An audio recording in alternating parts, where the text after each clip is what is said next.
Hello दोस्तों, आज हम ग्रॉसरी स्टोर या जनरल स्टोर बिज़नेस के बारे में पूरी डिटेल के साथ बात करेंगे।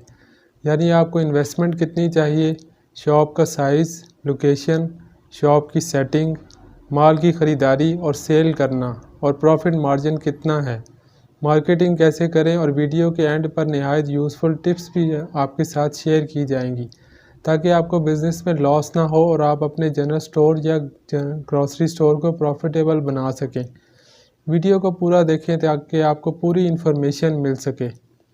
मज़ीद डिस्कस करने से पहले गुजारिश है, यूट्यूब चैनल को सब्सक्राइब करके बेल आइकन प्रेस कर लें। ग्रॉसरी स्टोर या जनरल स्टोर का बिज़नेस पूरा साल गर्मी, सर्दी, ख़ज़ां, बहार हर मौसम में चलने वाला बिज़नेस है। इसमें लॉस का चांस बहुत कम है अगर इसको सीख कर और प्रॉपर तरीके से किया जाए। सबसे पहले हम इन्वेस्टमेंट के हवाले से बात करेंगे। इस काम के लिए आपके पास 3 से 5 लाख की इन्वेस्टमेंट होनी चाहिए। बाकी जितना गुड़ डालो उतना मीठा है, क्योंकि इस काम में वैरायटी पूरी करना बहुत ज़रूरी होता है। कस्टमर का माइंड सेट है, वो चाहता है उसे अंडर वन रूफ यानी एक ही छत तले सब सामान मिल जाए। बेशक थोड़ी थोड़ी मिकदार ख़रीद लें, मगर कोशिश करें ज़्यादा से ज़्यादा वैरायटी रखें। दूसरी सूरत में अगर किसी के पास इन्वेस्टमेंट कम है तो वो बच्चों की गोलियां, टॉफ़ीज़ और से स्टार्ट करे, यानी चॉकलेट, चिप्स, लांटी, टॉफ़ीज़, स्वीट्स और इस टाइप की चीज़ें जो बच्चों में मकबूल हैं, इनसे शुरू करें और बढ़ाते बढ़ाते स्टोर बना लें। मगर आइटम्स अच्छी कंपनी और क्वालिटी की रखें, बेशक उसमें आपको प्रॉफिट थोड़ा सा कम हो। अब हम लोकेशन के हवाले से बात करेंगे, क्योंकि लोकेशन बहुत मैटर करती है। इसको बड़े ध्यान और गौर व फिक्र के बाद सेलेक्ट करें। ऐसी जगह हो जहां लोगों का गुज़र ज़्यादा हो। कोशिश करें बिल्कुल करीब कोई और स्टोर ना हो। आपकी शॉप रोड के बराबर या 1-2 स्टेप्स हों, क्योंकि बच्चे और लेडीज़ स्टेप्स वाले स्टोर में आने से हेजिटेट करते हैं, यानी हिचकिचाते हैं।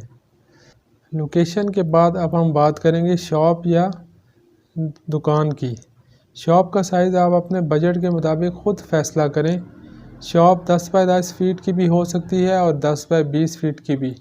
शॉप अगर आपकी अपनी है तो बहुत अच्छा है, वरना किराए पर लेकर भी काम शुरू किया जा सकता है। मालिक से किराया कम से कम करवा लें और एग्रीमेंट जितना लंबा हो उतना अच्छा है, ताकि जल्दी खाली ना करनी पड़े। शॉप लेने के बाद मरहला आता है शॉप की सेटिंग का। सबसे पहले आप शॉप पर अपने ताले लगा दें। पुराने ताले इस्तेमाल ना करें। इसके बाद इलेक्ट्रीशियन का कोई काम है तो वो करवा लें। लाइटिंग का अच्छा सा इंतज़ाम करवा लें। सामान के अच्छे डिस्प्ले की बहुत अहमियत है। आपने सुना होगा, जो दिखता है वो बिकता है। इस बात को जहन में रखते हुए शॉप में रैक्स और काउंटर बनवा लें, ताकि ज़्यादा से ज़्यादा वैरायटी कस्टमर को नज़र आए। कई बार सामान रैक्स में देखकर कस्टमर को याद आ जाता है और वो ख़रीद कर ले जाता है। कोल्ड ड्रिंक्स, आइसक्रीम्स और दूसरी ठंडा रखने वाली अशिया के लिए चिलर्स और फ्रीज़र मुख्तलिफ़ कंपनीज आपको फ्री में या मामूली सिक्योरिटी रख कर प्रोवाइड कर देंगी।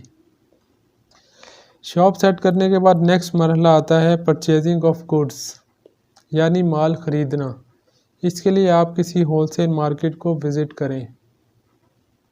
अगर आपके करीब कोई बड़ा स्टोर जैसे मेट्रो स्टोर या हाइपर मार्ट है तो वहाँ भी विज़िट करें और मुख्तलिफ़ कंपनीज़ के डिस्ट्रीब्यूटर्स, मोबाइलर्स, सप्लायर्स, इन सब का ऑप्शन भी आपके लिए खुला है। सब जगह से आप रेट और क्वालिटी चेक करें। शुरू में ख़ुद सब जगह जाना होगा, बाद में सब ऑर्डर्स आप मोबाइल पर लिखवा देंगे और माल आपको शॉप पर पहुंच जाया करेगा। शुरू में अक्सर क्रेडिट पर माल नहीं मिलता, मगर बाद में मिलना स्टार्ट हो जाता है। तमाम बिल्स संभाल कर रखें, बवक्ते ज़रूरत काम आते हैं। तब स्टॉक आए, इसको बिल के मुताबिक तसल्ली से चेक करके पेमेंट करें।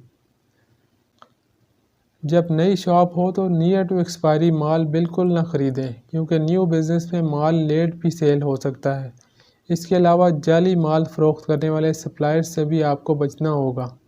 आपको कुछ माल फुल पेमेंट पर मिलेगा, कुछ आपको क्रेडिट पर मिलेगा, कुछ सप्लायर्स बिल टू बिल चलते हैं। साथ साथ बिल क्लियर करते रहते हैं। जब आपकी सेल थोड़ी बढ़ जाएगी, कंपनीज आपको स्कीम्स भी ऑफ़र करेंगी। मगर आपने डेड स्टॉक इकट्ठा नहीं करना, अपनी ज़रूरत और सेल के हिसाब से माल ख़रीदें।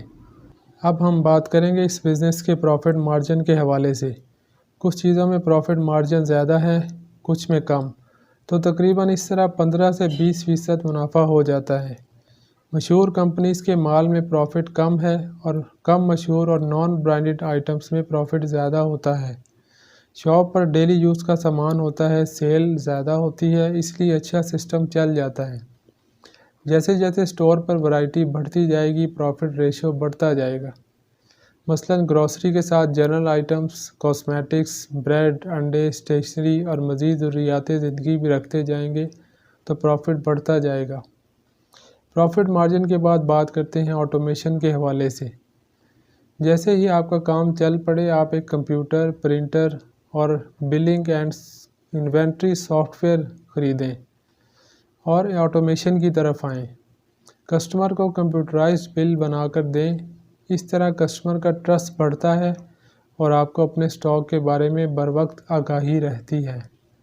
इसके अलावा काम स्टेबल हो जाए तो CCTV कैमरास भी लगवा लें। दुनिया के किसी भी कोने से आप अपने बिज़नेस को मॉनिटर कर सकते हैं। अब हम आपको इस बिज़नेस के हवाले से चंद यूज़फुल टिप्स देते हैं। बिज़नेस शुरू करने से पहले किसी जगह जॉब करके सीख लें, फिर करें। इस तरह कामयाबी के इम्कानात बढ़ जाते हैं। किसी कामयाब बिज़नेसमैन या नाकाम बिज़नेसमैन जिसने ये बिज़नेस किया हो, इससे भी मालूमात हासिल करें। पूरा बिज़नेस प्लान तैयार करें। अगर बिज़नेस प्लान बनाने और मालूमात इकट्ठी करने में वक्त भी लग जाए, तब भी कोई बात नहीं, आपके लिए यही सही है। पूरी मालूमात इकट्ठी करें, फ़ायदा और नुकसान दोनों जहन में रखें। अपना रुझान भी देखें, अपनी ताकत और कमज़ोरी भी जहन में रखें। चैनल पर मौजूद मज़ीद वीडियोज़ भी देखें, इनसे भी आइडियाज़ हासिल करें। इन्वेस्टमेंट के हवाले से एक टिप ये है कि आप कभी भी ऐसा लोन लेकर बिज़नेस स्टार्ट ना करें जिसको वापस करने की कोई टाइम लिमिट हो या जिसका आपने इंटरेस्ट पे करना हो। हमेशा अपने पैसे से नया काम शुरू करें और टेंशन फ्री होकर काम करें और आहिस्ता आहिस्ता आगे बढ़ते जाएं। कस्टमर को उधार कम से कम दें और माजरत कर लें। शॉप पर कस्टमर के लिए वैरायटी पूरी रखें। बेशक कम मिकदार में 3 चीज़ें रखें, मगर सब चीज़ें रखें ताकि कस्टमर आपके पास आता रहे। इस बिज़नेस में घर के कम से कम 2 अफराद होने चाहिए, क्योंकि ड्यूटी लंबी है और एक बंदा मैनेज नहीं कर सकता। या फिर आपका पूरा सिस्टम कंप्यूटराइज हो और CCTV कैमरास का सिस्टम पूरा लगा हो। अगर आपको ये वीडियो पसंद आई है तो आप इसको लाइक, शेयर, कमेंट करें और इस चैनल को सब्सक्राइब ज़रूर कर लें। मिलते हैं किसी और यूज़फुल वीडियो में।